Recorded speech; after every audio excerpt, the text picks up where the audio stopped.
In this era of grave spiritual crisis, it is not enough to simply know about your Catholic faith. That is why we need a Catholic toolbox to equip us with the practical skills necessary to live our Catholic faith to reach our ultimate goal, which is heaven for all eternity.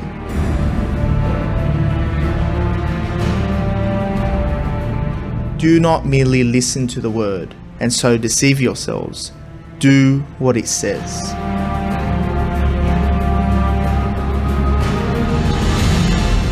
Join us every Tuesday night at 8 p.m. for the Catholic Toolbox as we hand you the tools to go forth, live the faith, and change our modern world today.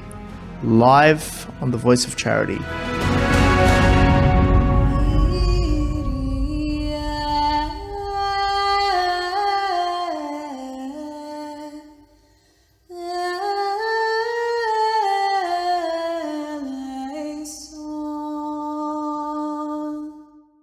And welcome back to another week on the Catholic Toolbox, the Art of Practical Catholicism. I'm your host and founder, George Manassa, here as we equip you with practical tools to live your faith in our modern world of today. And this week, I have a very special guest, Dr. Xavier Symons, live here in studio to speak about life. Welcome to the show.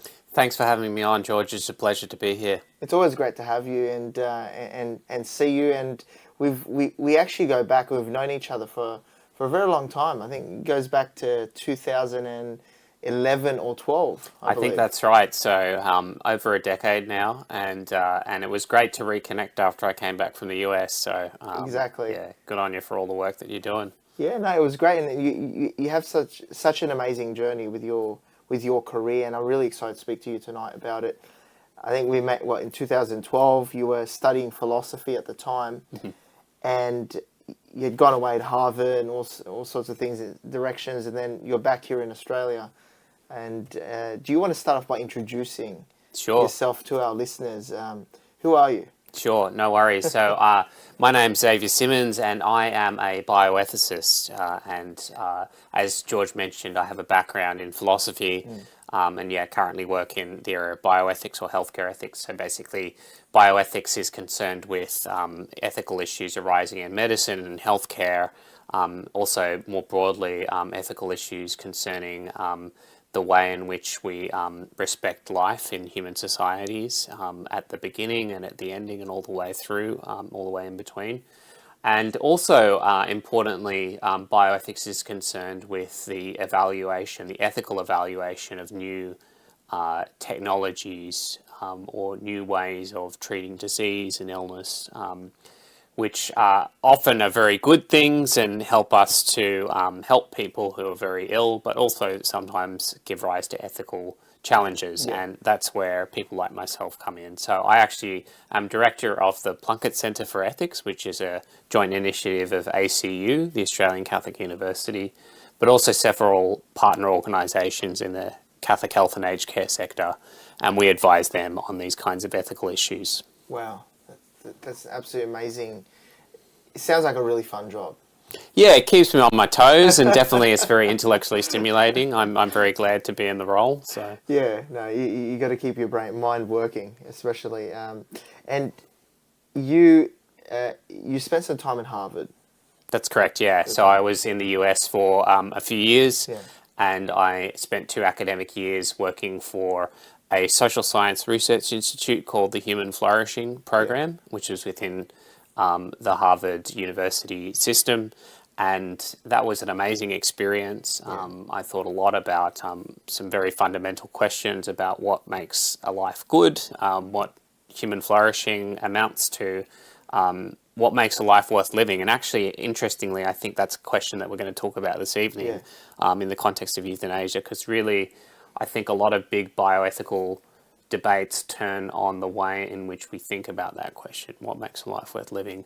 And we have a very particular way of thinking about that in the Catholic ethical tradition, and I think that informs our views on a whole bunch of bioethical issues. So I think that'll be the first question that we ask, but I wanted to mention to our listeners that you are also the headmaster of Lorraine College. That's right, University of New South Wales, and congratulations on the appointment very recently. Yes, just started this year as master, and it's a great opportunity, I think, to try to also do some pastoral work, not unrelated to the work I'm doing at ACU, insofar as Warrane is a residential college on the campus of the University of New South Wales, and all the students are university students. But I think like what I really like about my Warrane work is I get to know the students a lot better. I mean, at a university, typically if you're a professor, I mean, you might teach some classes, but you don't get to interact with the students much outside of that. Whereas I think at Warrane, you get to like forge these great friendships and be a good mentor and a good example for these young fellows, these young leaders of tomorrow. So it's a real privilege in that way. Very glad to be in the role. And what does it mean? Is life worth living? What does it mean to really live? Sure, that's a good question. Well, I think we can start with our faith, right? And we can start with Scripture. I mean, I'm not a Scripture scholar, but from what I understand, from what Peter Kreeft, the great apologist, has taught me about Scripture, is that there's at least two words for Greek words for life in sacred Scripture. One of them is bios, which kind of means more like biological life. So you think of biological life of plants and animals, or the lives of a cell, the life of a cell, or kind of other basic forms of matter. But then there's a richer concept of life described in sacred Scripture, which is described using the word zoe. Zoe. Like the idea of kind of life as an experience, as a vital energy that propels us forward, and ultimately grace, the life of grace, I think, is and life in the spirit is something that's captured by a word like zoe from the sounds of it. So. And I think that's an important distinction, because I think if you're a materialist, if you're someone who believes that there is nothing but matter in the world, you're probably going to think that life or living just amounts to something like bios, just kind of raw, biological, material kind of existence, cellular life, and nothing more. Whereas I think if you have a richer anthropology, and a faith, a kind of a more transcendent spiritual outlook on the world, you're going to see life in that richer sense of a participation in something greater than just material life, a participation ultimately in the life of God, in the life of grace. And I think like that's an important starting point. What I would want to say though to the audience is that I don't think you have to be a person of faith to accept that there is this richer way of living, of existing. Because I think in the end, we definitely find an analogue for what we in the Catholic faith experience when we participate in the life of God, just in the way in which in the secular world, people feel much more alive when they have a sense of meaning and purpose in their life, whatever that is, right? It could be family, they want to be a good mother or father, to their kids. It could be friendships. They're really invigorated by the great friendships that they have. It could be their work or some greater purpose that they've discovered in their work. But I think to live in that richer sense definitely seems to relate to this idea of having a strong sense of purpose to your life, a kind of a cosmic understanding of your reason for being in the world. And that is a really important thing, I think, particularly in a world like our own that we're living in right now, where there's lots of challenges and lots of kind of instability and war and whatever else, and even sort of just challenges that people seem to face at a local level as well, with whatever it be, kind of financial pressures or addictions or relationship troubles. I think to have this strong sense of purpose and way of making sense of suffering ultimately within a broader understanding of our purpose for being is really vital, so that when things do get difficult, and even when you face something like a terminal illness, that you can find hope in that. I mean, people want meaning in life. Essentially, people are looking for meaning, or people feel very fulfilled when they find meaning in their life beyond just living and existing. Essentially, some you could call it just existing or going with the motion, going to work and not having a higher purpose. Is that ingrained in us in the natural law, where as humans we are trying to look for something of greater meaning and significance in our lives that we can devote ourselves to and look for? Does that not indicate that there is an actual purpose to life? If it's indicated, or we could see traces of it in the natural law through human desire, like a common human desire. Yeah, I think, I mean, it's very Augustinian in a way that we have a sense, a God-shaped hole in our hearts, a sense that we're made for something greater than what we might initially encounter in our lives. And I think that definitely just the desire for a greater meaning, I don't know if it's so much of an argument for the existence of God as a kind of powerful reason to believe in that our faith gives us that. So, it could be both, really. Yeah, because, I mean, speaking to somebody over the week, trying to explain this, he was trying to explain that, you know, the desire in us is really biological. The bios, you know, it's just a collective human experience. We've just evolved to want some meaning, but there isn't really meaning in our lives. It's just something, it's like an emotional coping mechanism or something. I mean, it was very interesting. It is a very interesting conversation. It is very deep to think about, but let's continue on the trajectory of life. Why is life sacred that we need to defend it? We need to rally around defending life and human dignity in general. So, I mean, I think maybe a good starting point with that question is to think about the alternative. Let's just say that life isn't sacred. What do we lose as a society when we have that belief? So, I mean, I think we can start with vulnerable population groups in society. What implications does that have for people with disabilities? What implications does that have for children with intellectual disabilities? What implications might it have for the way in which we treat the people who are older, frail,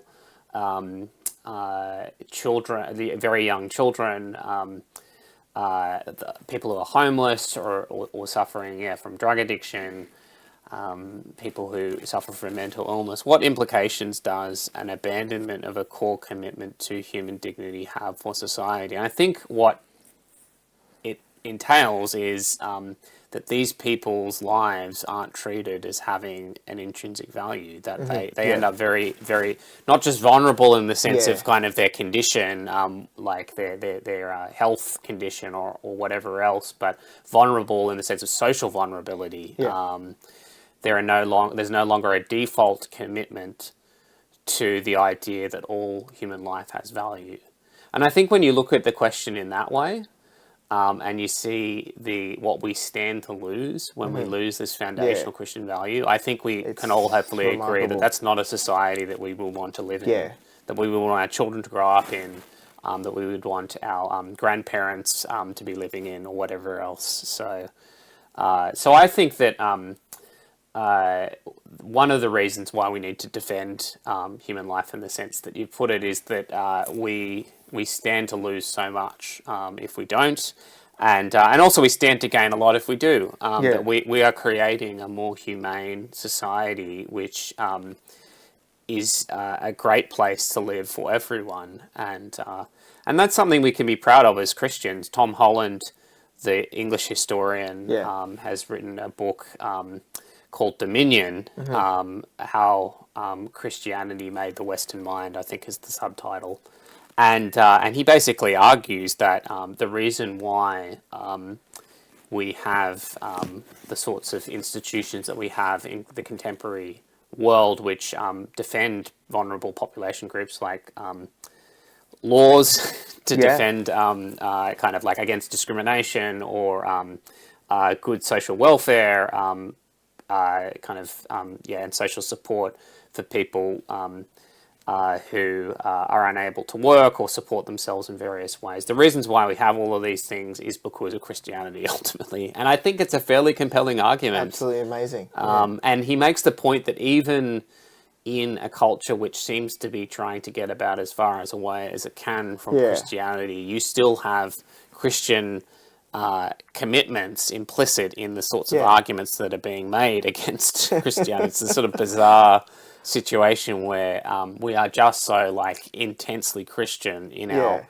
heritage that you cannot but be influenced by it in some way or other. Wow, that's absolutely amazing. So you translate that to today, Centrelink somewhat to a degree is... Yeah, I would like to think that yeah, it's Australia. I mean, in the end, like the sort of both political parties have strong Christian roots, both of the main political parties, and I think the sorts of social infrastructure that we have in Australia was inspired. Centrelink, nursing homes, what else do you like?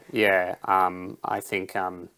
help with education, social, yeah, that's right, exactly. And even the NDIS, for all its failings, these sorts of things. Like, we can argue about the specifics, but I think there's Christian principles in principle behind these things. So, yeah, I mean, it's absolutely amazing because many societies, and I think society is turning this way again, especially in the Roman Empire. It was a survival of the fittest. You know, if you couldn't look after yourself, you couldn't fend for yourself, you perish. You know, it's the survival of the fittest. But Christianity changed all that when we saw a collective responsibility, you know, for the elderly, for the vulnerable. And that's a beautiful society that we want to live in. Those true Western values that are slipping more and more in our society. But we're turning back that way.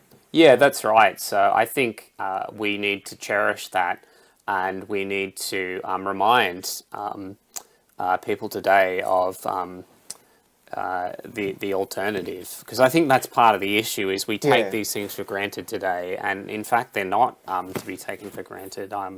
Sadly, I would argue that there are some places in the world today that don't have a Christian heritage, and where people are treated terribly. At least sort of certain segments of society are treated as second-class citizens, and that's something that we need to be cautious about happening in our own life and our own sort of society. And I think, as a bioethicist, I would say the two biggest blind spots of our culture with respect to the dignity of human life are at the beginning of life with abortion and related procedures, and then at the end of life with euthanasia and a kind of misunderstanding of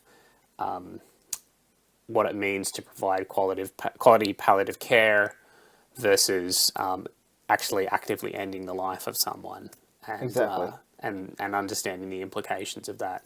Because if you stop and think about it, if you don't value life, if we don't see a dignity, at least, it doesn't take being a believer or a Christian or any religion to see this. If we hone in on our humanity and see that life is sacred, there's something special about life, then we care about, from birth, the very start. And we might actually take seriously, sexuality because it leads to life. If you really think about naturally and how it flows, we will start to respect our bodies a little bit better because from our bodies during our life, and the sexual act leads to life. And then the implications after, conception, and then throughout life, living, we're treating other people and ourselves with dignity. Whether in any kind of context, and then at the end of life, if you just stop and think about it, when we value life, our life, not just being a living organism existing, but actually having a purpose and a dignity, it all starts to flow very beautifully. Yeah, that's right. I would completely agree with that. And as you say, things make sense. Things start to make sense because we believe that the universe has a rational structure to it. It has a kind of a plan that's implicit in the way it's been designed. And the fullest expression, or the kind of that's most true when it comes to human beings and human nature.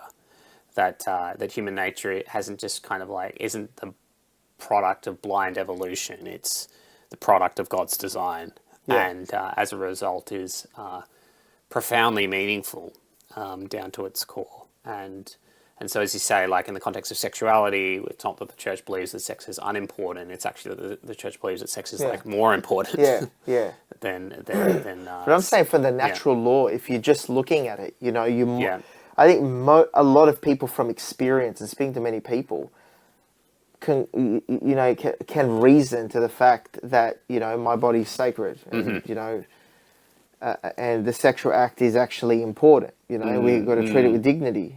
Maybe in the context of marriage or a commitment, which brings forth life. And we've got to respect that life that's come in. And then you live your life, and then what about the end of life? Leading to, looking after grandparents, family. How about helping people that are struggling within their life? Because everybody has a dignity. It's just beautiful. And if we can't value life in and of itself, then our society crumbles. Yeah, it really does. How can we tell, as Mother Teresa said, how can you tell people not to kill each other in wars if we can tell someone that abortion is fine? Yeah, that's right. I think what you see is a relativism that sets in societies which are inconsistent in their the practical ways in which they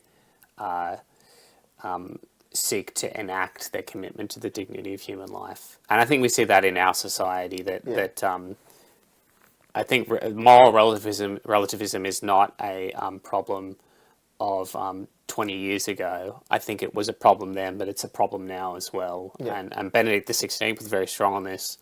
But I think we need to double down on our commitment to objective truth, because I think what's happening, in my view, particularly with respect to the natural law, is we're seeing a kind of pervasive and persistent relativism take the place of natural law commitments that would have otherwise, like have in the past been kind of like default beliefs for people growing up in a Christian culture. And I would say that part of the reason why we've kind of lost the battle trying to prevent the legalization of voluntary euthanasia is because we've lost the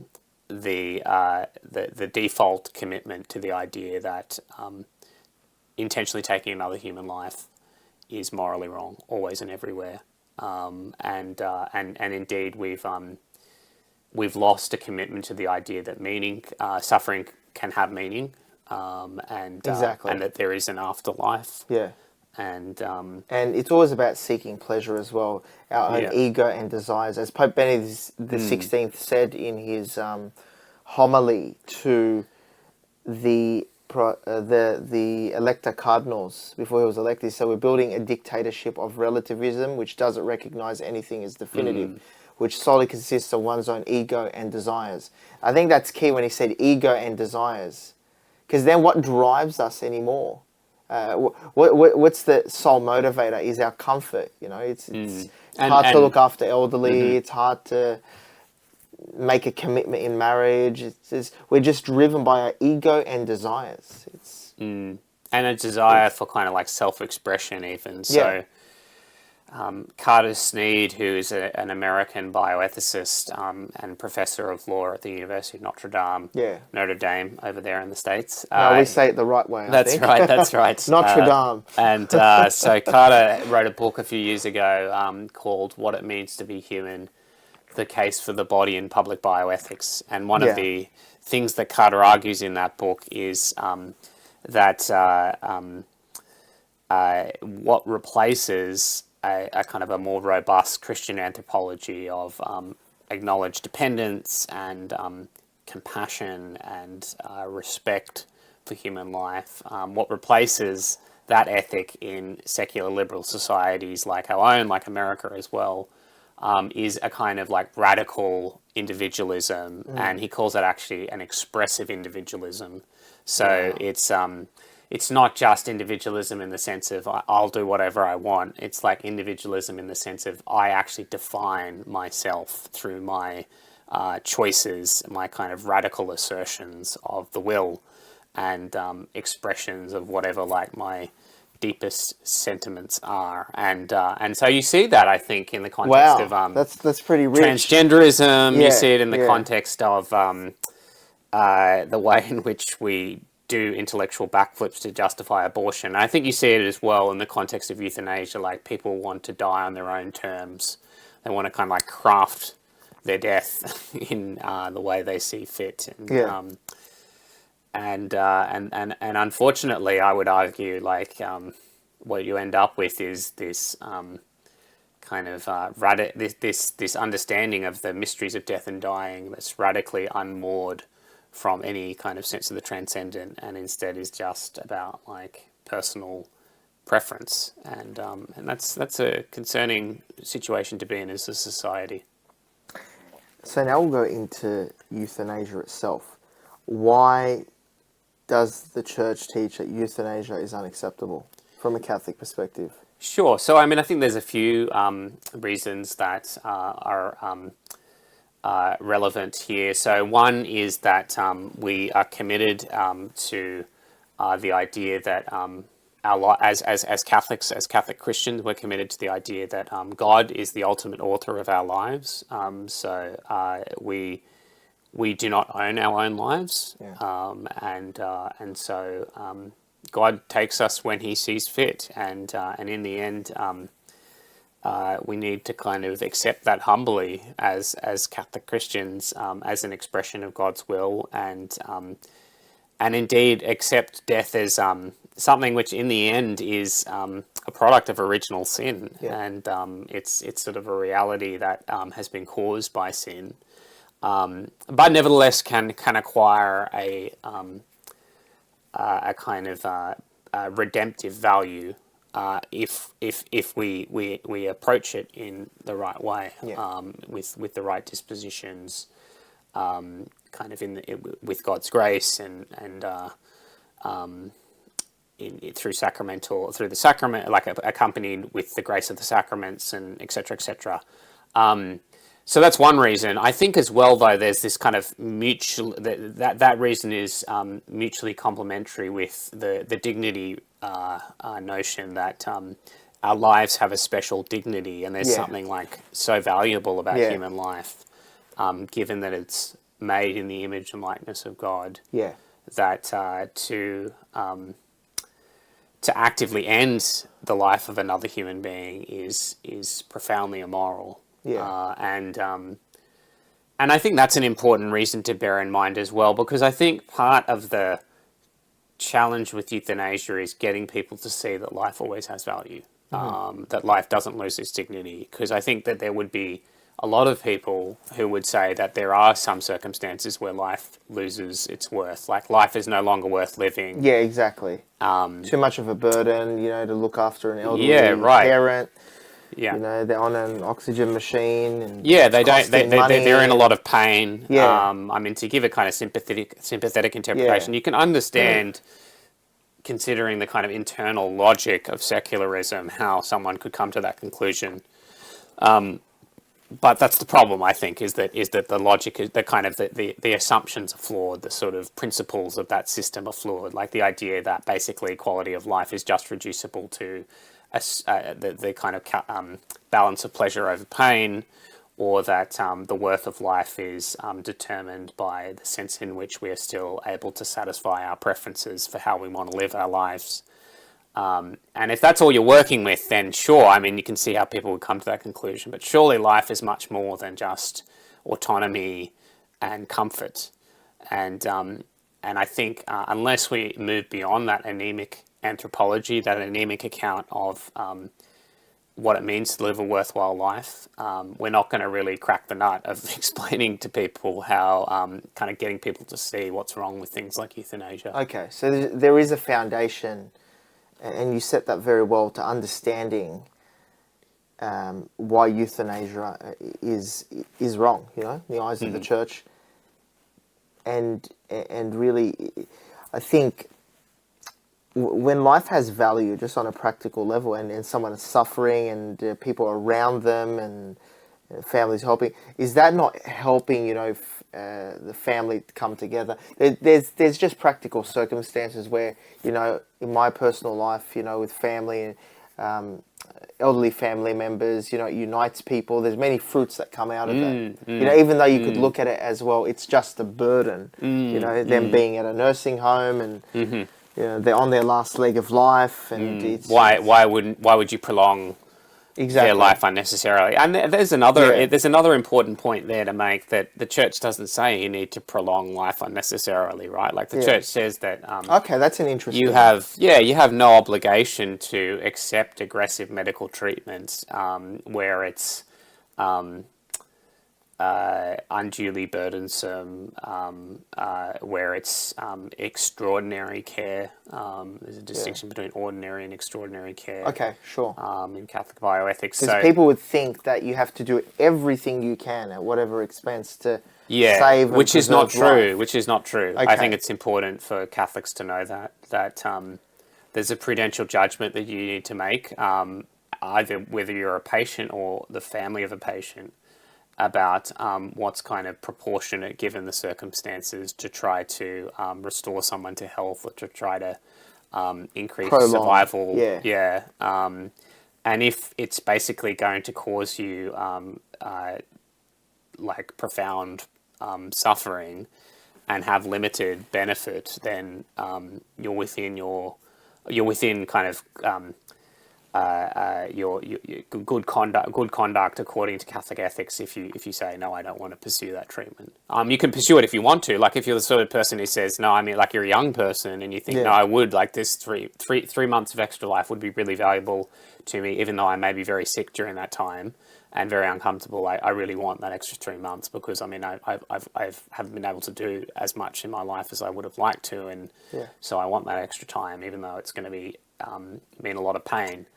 But you're not obliged to do that, and I think that's important. So, I mean, I would say my advice when it comes to saying anything more specific than that would be to Catholics to consult a priest who has done some study in moral theology, or a Catholic doctor with good kind of criteria for advice at that time, whether it be for yourself or for your loved ones. To just get a bit of guidance on what you are within good ethics to allowed to refuse at that point. What kind of So it's important to distinguish between extraordinary care and ordinary care. Ordinary care is the basic dignity that's owed to prolonging your life or restoring you to health. And then there may be more extreme measures to take that feasibly has to be discerned. That would be the extraordinary. I mean, an example might be someone who is kind of in their 70s and gets like a bacterial infection that would be easily treated with antibiotics. For them to refuse the antibiotics, I mean, would be wrong. It would not be appropriate. I mean, all other things being equal, because I mean, it's an easy fix and it's very little burden on them.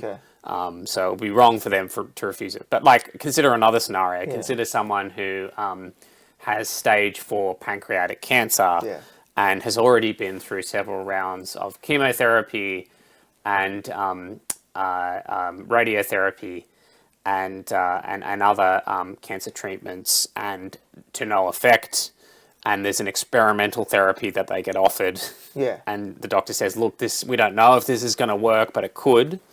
Would you like to try it? Well, in that case, the patient will be open to say yes or no, depending on what kind of goals they have in mind for their final days.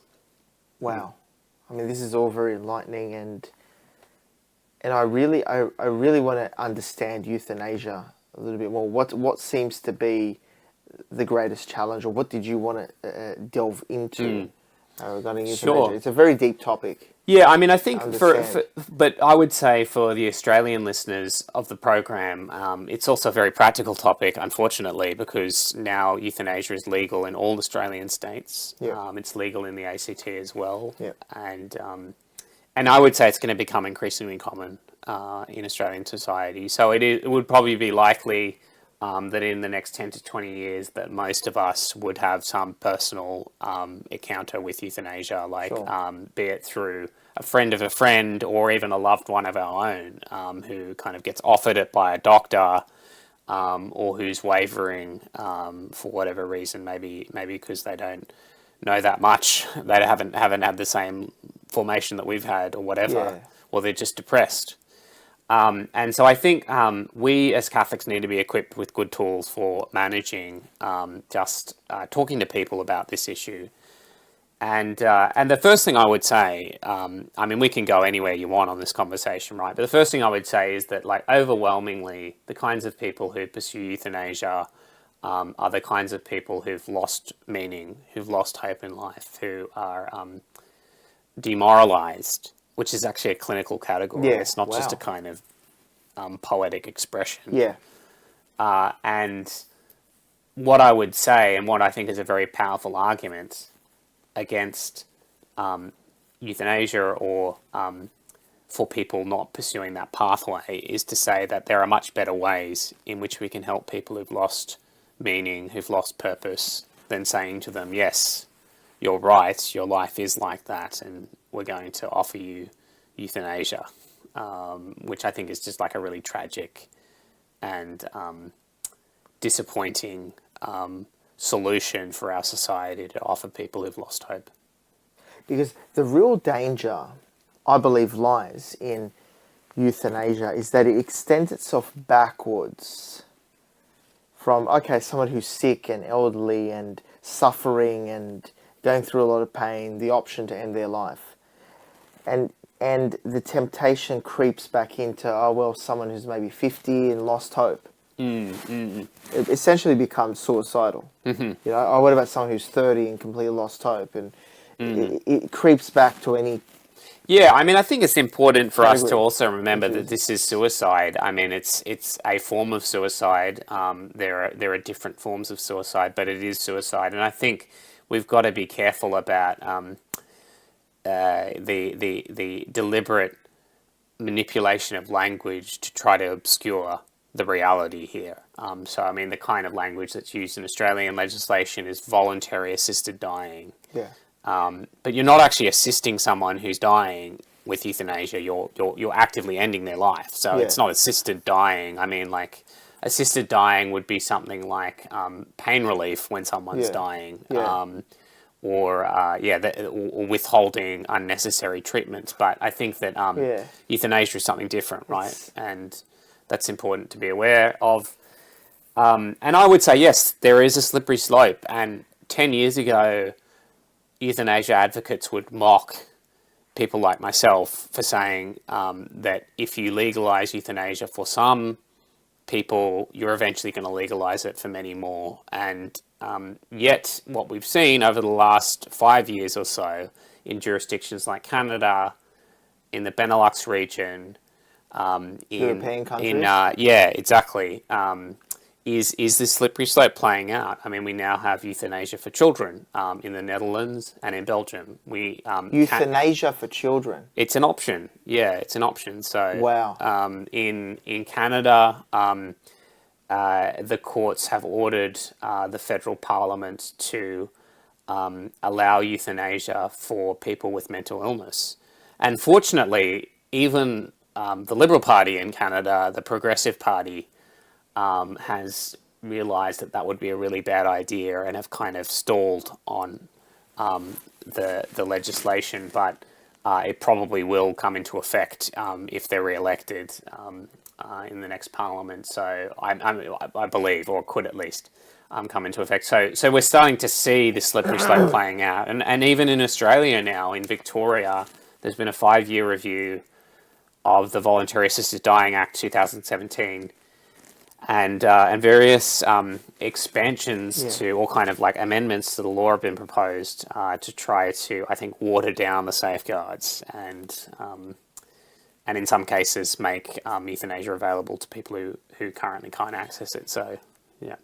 Let's talk about assisted dying. Essentially, this progresses into assisted suicide.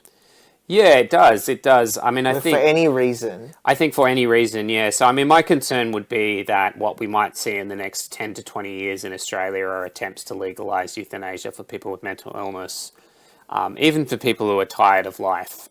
It's hard to know Yeah. how quickly our commitment to suicide prevention will be eroded, but that would be my concern, is that that would happen.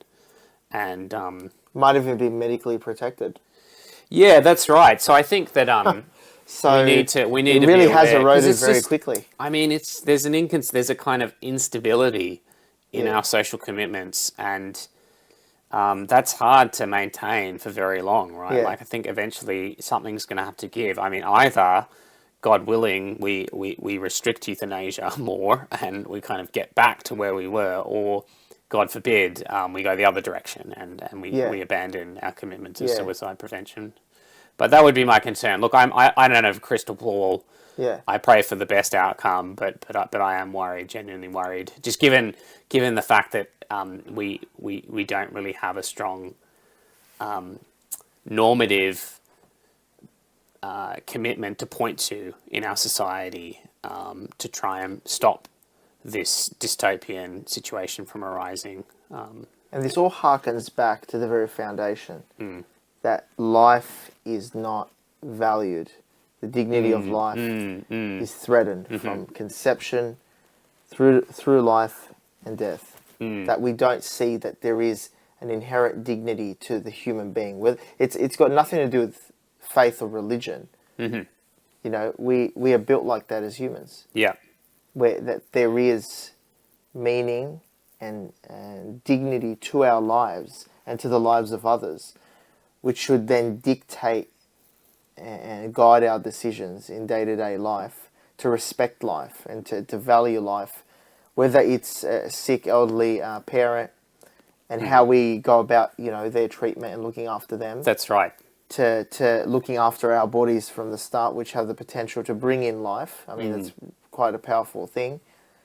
Yeah, and having respect for life, whether it's ourselves or other people. I mean, if we re-ingrain that in society, I think the underlying problem seems to be the education system and the formation of families. And that's producing many people in society that think this way, and that they become lawmakers, they sit at very powerful positions, and Yeah, no, I think, I mean, we trickles down from there. We all have a role to play in helping to maintain and preserve a commitment to human dignity, and I think, as you say, like, that's in part something that plays out in the education system in the way we provide ethical formation for young Catholics, for our young people in society generally, and then I think also at the level of legislation as well. It's important for politicians to vote down bad legislation, and regardless of where they sit in the political spectrum, to see that, like, whether you're left wing or right wing, our political ideologies ultimately, like, have at least some elements of Christianity motivating them, and I think that in particular, like, we should all, insofar as we're just decent human beings, be committed to the foundational idea that all human life has worth and is worthy of protection and civic protection. Protection by the law. Wow, because I just think of different cultures around the world, and they have this culture of, you know, looking after children, accepting life, and you know, this, and we had this in the West, and it's been lost. You know, looking after families, fostering a family culture, and then as parents grow elderly, to look after their parents, and you know, many European countries in the Middle East, it's a major thing. Perhaps we need to re-enculture. I don't know what the word is. Re-enculturate. Culturate our culture to value life. Yeah, I mean, John Paul II talked life. about the re-Christianization of Europe that needed to occur. He perceived in the 1980s a increased secularism in European culture, and he talked about how we needed to, as Christians, make an effort to try and re-evangelize these traditionally Christian countries, and I think he's right, like that we need to make an effort to remind, in particular, our societies of where our values come from. I mean, as Benedict XVI pointed out in the Regensburg Address, that kind of the Greek philosophical tradition and Christian revelation are two kind of foundations of Europe, and it's really impossible to understand Europe unless you understand both of those traditions and the way in which they kind of came together in the New Testament and the early Christians and the church writings of the Church Fathers. Yeah, and you do amazing work at the Plunkett Centre, part of the Australian Catholic University, and I'm sure you experience many different interesting scenarios, and you're at the forefront of this. But what are some 3 practical tools to our listeners listening here tonight? You've really set the foundation for valuing life and seeing the issues with euthanasia and how it trickles down to eventually to become a disaster on a societal level. But what are some 3 practical tools that our listeners tonight can take away to take action in this area, to really contribute to restoring our society, to value life and work against euthanasia? So I would say that the first thing that we need to do is we need to talk with our friends and our family and other people with whom we interact in the workplace or other contexts about the issue. I think obviously when prudent, raise the topic. Like, it's not like we need to go into our workplaces and suddenly start talking about death all the time. Like, I think obviously there's a time and a place, but people do actually want to talk about these things. You'd be surprised.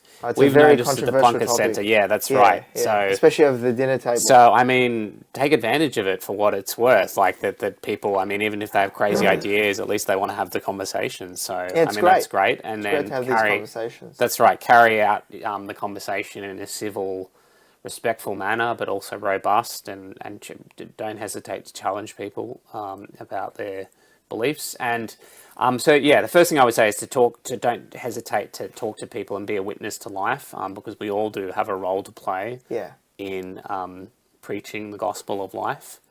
And then I think the second thing I would say is that particularly for health professionals, I think it's important that we get organised and we support each other. I'm not actually a doctor myself, but I work with health professionals, so that's what I'm talking about. And I know that there is actually a new group that's starting to try to act as an advocacy group against euthanasia in Australia. So I would encourage health professionals, if you'd like to know more about that, I'm sure George can share my email with listeners. Do you want to share any of your details if anybody I mean, what I would say is just look up my name, Xavier Symons, Symons is my last name.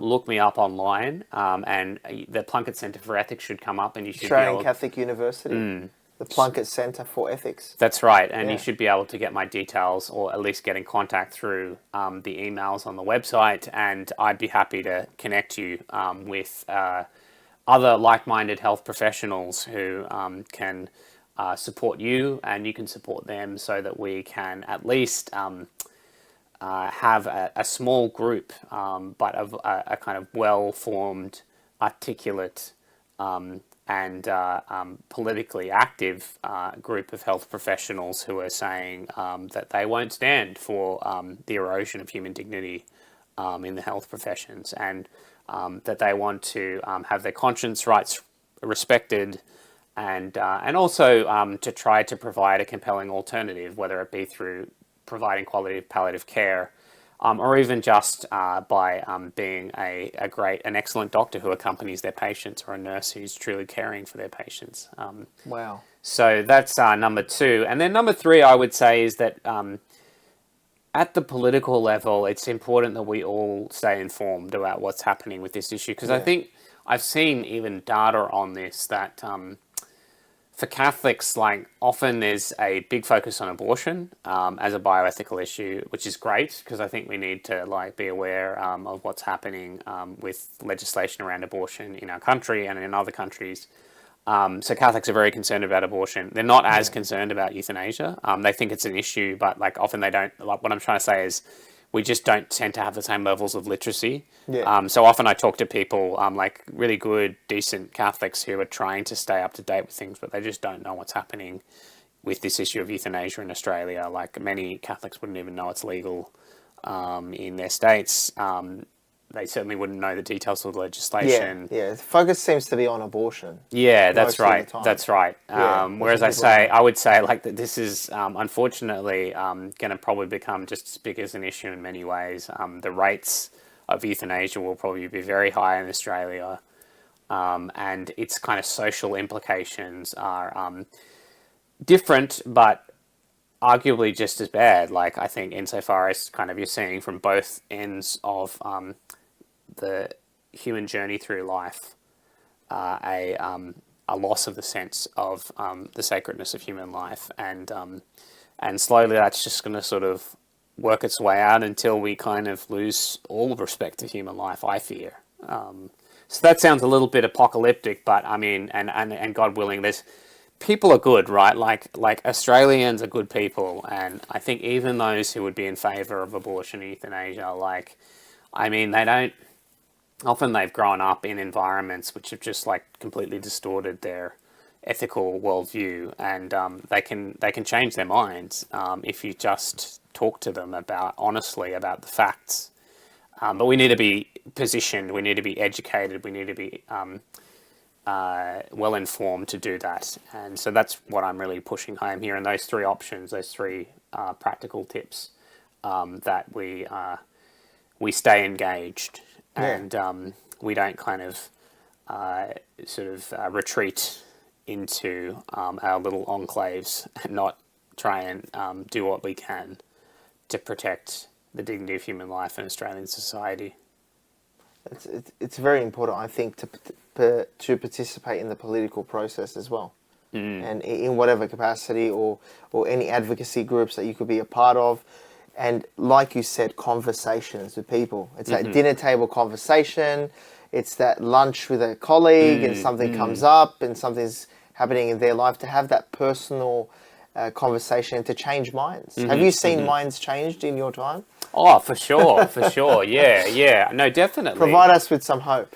Yeah, I mean, I think like a nice example, my own sister, she's great, and I mean, not as into her faith as myself, but raised Catholic and identifies as Catholic. And I think on the issue of euthanasia, initially she wasn't really committed, partly because I just don't think she'd thought that much about the issue, or didn't see it as a major priority or whatever. But she just sort of, she wasn't committed either way, so she didn't necessarily think it was a bad thing. Yeah. She didn't really have a strong view. So, but she works for a disability advocacy group, and she's a communications officer for them. And she actually, in her work, I think saw something that changed her mind, and it was she was working with someone who had motor neuron disease, and was a kind of like advocate for people with disabilities, and was trying to, in a way, through his own life, the idea was sort of witness to the fact that even with this great disability, you can still live a life that's fulfilled, etc., etc. Yeah. So you have other examples as well, with but people. Sadly, this guy eventually pursued euthanasia. Yeah. So and wow. And the impact on their community was devastating. Like all these people who'd kind of looked to him as an advocate for the idea that lives of people with disabilities can have value were just like shattered by the fact that he'd chosen to do that. And so I think for someone like my sister who was a bit on the fence, like it kind of changed her mind a bit. She saw like that this is not just about you and your choices. Wow. Yeah. The way in which you die has implications for those around you, and the way in which they see their own lives. And I think that's maybe a good point to kind of just get back Very to. much is. That the way in which we act has implications for those around us. And in fact, like, if you don't respect humanity in your person, it somehow cheapens humanity in general.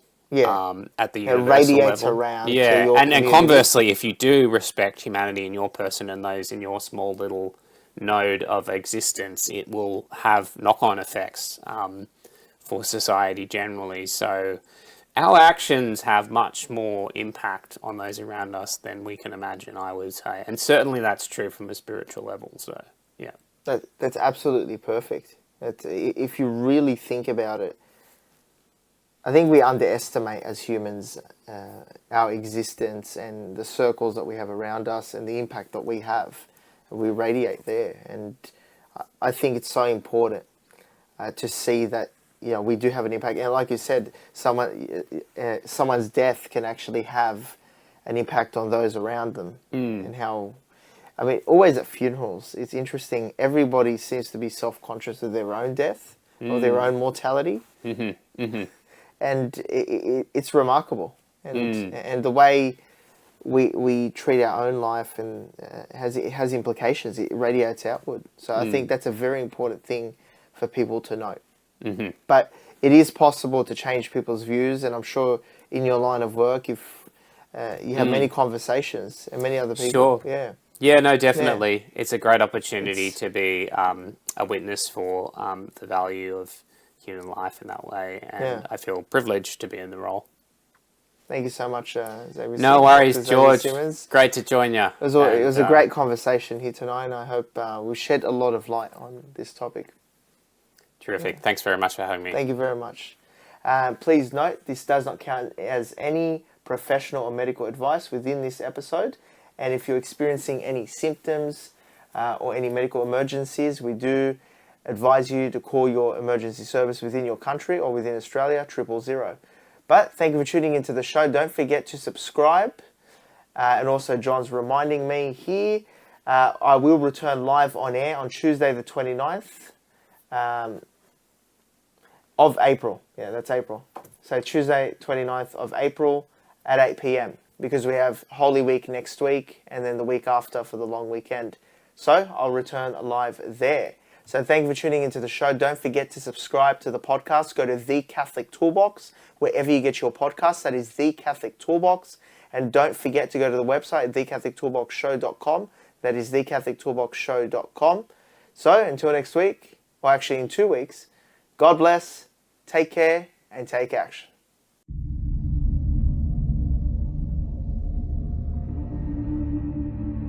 In this era of grave spiritual crisis, it is not enough to simply know about your Catholic faith. That is why we need a Catholic toolbox to equip us with the practical skills necessary to live our Catholic faith to reach our ultimate goal, which is heaven for all eternity.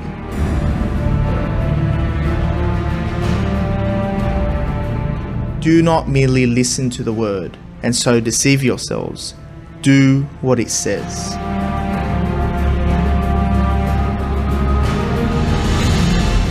Join us every Tuesday night at 8 p.m. for the Catholic Toolbox as we hand you the tools to go forth, live the faith, and change our modern world today. Live on the Voice of Charity.